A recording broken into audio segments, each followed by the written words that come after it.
So we are back to talking about the salary arrears of Akonnor and David Duncan.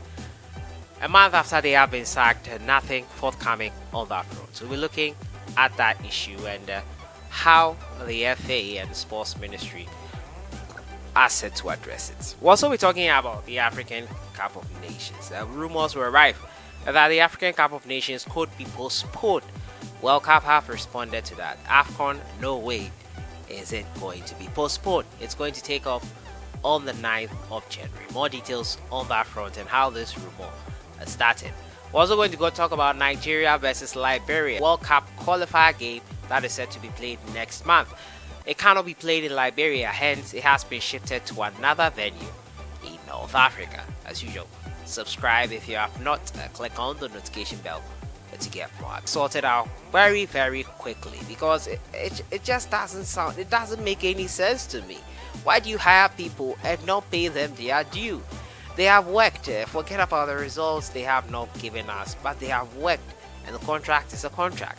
So why have they yet not been paid their monies? Well, a structure for payment was produced, and the Sports Ministry will set to pay them according to the report I also got from Joy Sports. It was reported that the Sports Ministry, in conjunction with the GFA, have planned out a payment structure for them, and by the end of this month, hopefully, we'll hear something positive on that front in terms of the fact that they have been paid some monies. But not paying the local coaches on time is something that needs to really be eradicated from the Ghanaian culture. We don't treat our own well, and we expect to get good results from them. Yes, they might not be up to it, but provide them with the needed financial support that they have or they need to be successful.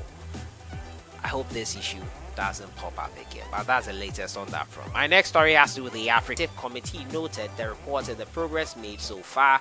The ESCO emphasized the need to make follow-ups with the local organizing committee on areas that still need some urgent attention ahead of the kickoff on 9th January 2022. The Total Energies Cup of Nations and COVID-19 situation and preparations for supporters. The Executive Committee raised some sanitary matters that will be part of ongoing discussions between CAF and Cameroon government. The Executive Committee also ratified the signing of the agreements for the organizing association agreement of the Afcon with the host nation Cameroon last weekend.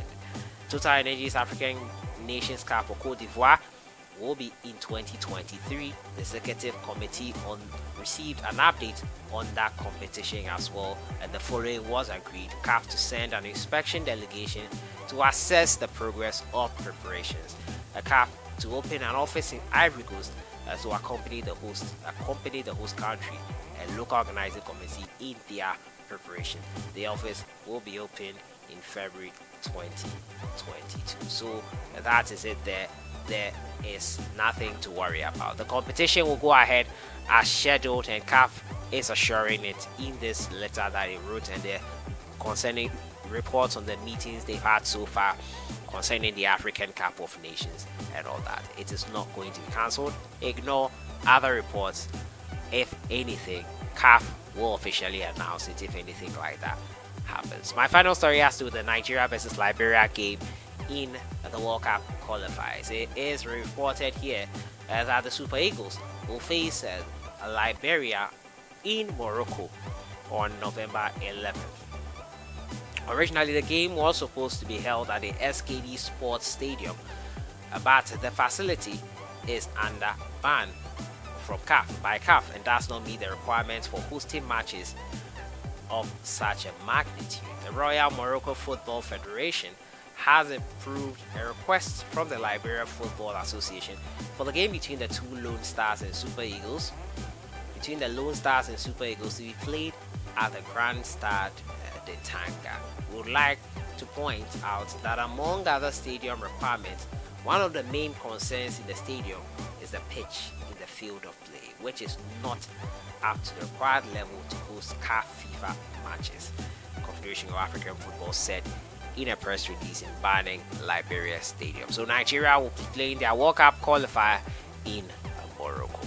So that has been it for today. CK Akonnor, David Duncan's monies, hopefully by the end of the month, will be paid. So far, nothing forthcoming on that front, and they are unhappy about that. Rightly so.